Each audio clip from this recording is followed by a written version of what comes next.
दोस्तों साइकोलॉजी के अनुसार लोग आपको दो कारणों से ही पसंद करते हैं। पहला, आप कितने कामयाब हो और दूसरा, आप कितने सुंदर दिखते हो। और वहीं पे एक शोध के अनुसार आपका हस्ताक्षर आपके आत्मविश्वास से पूरी तरह जुड़ा होता है। जितना बड़ा आपका हस्ताक्षर होगा, आपका कॉन्फिडेंस उतना ही अधिक होगा। तो दोस्तों, क्या आप ऐसा साइकोलॉजी सीखना चाहते हो जो आपके जीवन में हर एक कदम पर काम आने वाली है।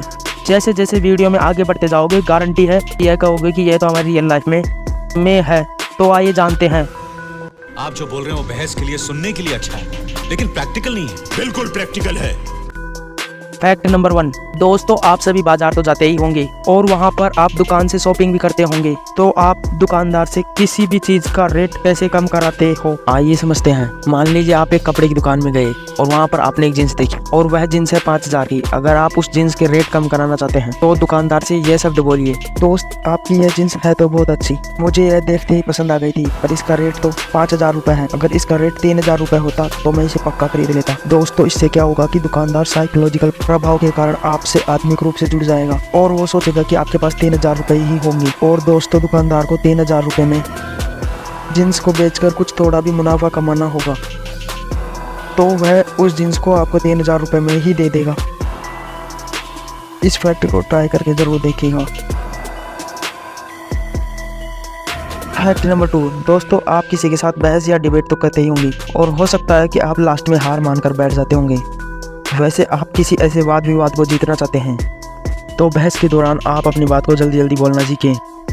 जैसे आप YouTube पर वीडियो की प्लेबैक को बढ़ाते हो, वैसे ही आपको अपनी बातों की स्पीड बढ़ानी है।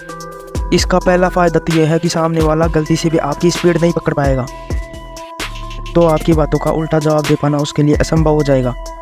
और उसका दूसरा फ़ायदा यह है कि यह बहस कुछ लोगों के बीच हो रही है, तो वहाँ पर मौजूद लोग आपकी तीव्र वाणी से प्रभावित हो जाएंगे और सबकॉन्शियसली आपको कॉन्फिडेंट समझ लेंगे। और वैसे भी दोस्तों, जो बंदा अपनी बातों पे कॉन्फिडेंट होता है, असली विजेता तो वही होता है। फैक्ट नंबर 3, दोस्तों अगर आप एक स्टूडेंट हो तो इस बात पर जरूर ध्यान दीजिएगा कि अगर एग्जाम में किसी क्वेश्चन का आंसर दे रहे हो तो उसकी स्टार्टिंग बिल्कुल दमदार तरीके से करें और लास्ट एंडिंग भी बिल्कुल दमदार तरीके से करें। बीच में अगर आप थोड़ा बड़ा चढ़ा भी देते हो तो इससे कोई फर्क नहीं पड़ेगा। इस फैक्ट को मैथ्स के क्वेश्चन में मत लगा देना, नहीं तो नंबर 0 हो जाएंगे।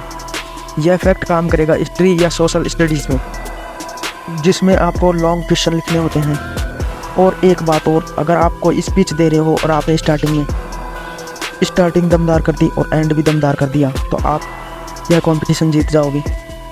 तो दोस्तों है ना ये अमेजिंग, कभी इस फैक्ट को ट्राई ज़रूर कीजिएगा। फैक्ट नंबर 4, दोस्तों आपका अपनी पत्नी, मम्मी पापा, दोस्त या फिर भाई बहन किसी के साथ आर्गुमेंट हो गया है, मतलब कि विवाद, बहस, झगड़ा, कुछ भी कह सकते हो, और उसमें आपका कोई पॉइंट कमज़ोर है, तो इसमें आपके पास 3 कंडीशन है। या तो आप उसमें बंदर बन के सुनते रहो या फिर सॉरी बोलते रहो। और एक तरीका और भी है जिसमें आप सॉरी बोले बगैर झगड़े को ख़त्म कर सकते हो, वो आपको किसी ने नहीं बताया होगा। और दोस्तों यह आर्गुमेंट आपकी पत्नी के साथ हो रहा है तो यह तीसरा तरीका कि आप अपनी पत्नी को बोलो कि यार अपनी यह साड़ी आज कितने दिन बाद पहनी है, यह तो बहुत ही गजब लग रही है, बस झगड़ा खत्म। और बाकी आप लोग समझदार हो। यही तरीका दोस्तों के साथ ही चलता है। जैसे आपका दोस्त किसी बात को लेकर आपको सुना रहा है तो उससे बोलो कि यार आपने उस दिन उस व्यक्ति को, उस आदमी से क्या बहस की थी, उसकी तो आपने बोलती ही बंद कर दी थी। बस इतना सुनते ही वो सारे झगड़े बुला देगा। बस आपका कहने का तरीका सही और प्रभावी होना चाहिए। दोस्तों आपका आर्ग्यूमेंट मम्मी पापा, भाई बहन, दोस्त, पति, इनमें से किसी के साथ होती है तो आप इस फैक्ट को एक बार ट्राई करके जरूर देखिए। फैक्ट नंबर 5, दोस्तों यह साइकोलॉजिकल फैक्ट आपको सच में हैरान कर देगा। जब हम किसी से हाथ जोड़कर मिलते हैं तो इसका वैज्ञानिक तर्क है कि सब उंगलियों के सिर जब एक दूसरे के संपर्क में आते हैं और उन पर दबाव पड़ता है तो एक्यूप्रेशर के कारण तो उनका सीधा असर हमारे आंखों, कानों और दिमाग पर होता है, जिसके कारण हम सामने वाले को लंबे समय तक याद रख पाते हैं।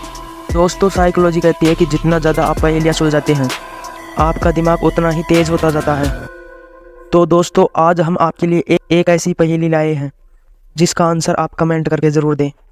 और पहेली यह है कि एक लड़के ने पूछा कि मेरी माँ की पति के लड़के की लड़की मेरी माँ की कौन हुई। और आपके ऑप्शन हैं, ऑप्शन ए बहन, ऑप्शन बी भांजी, ऑप्शन सी भतीजी, ऑप्शन डी पोत। और आप इसका आंसर कमेंट करके जरूर बताएं।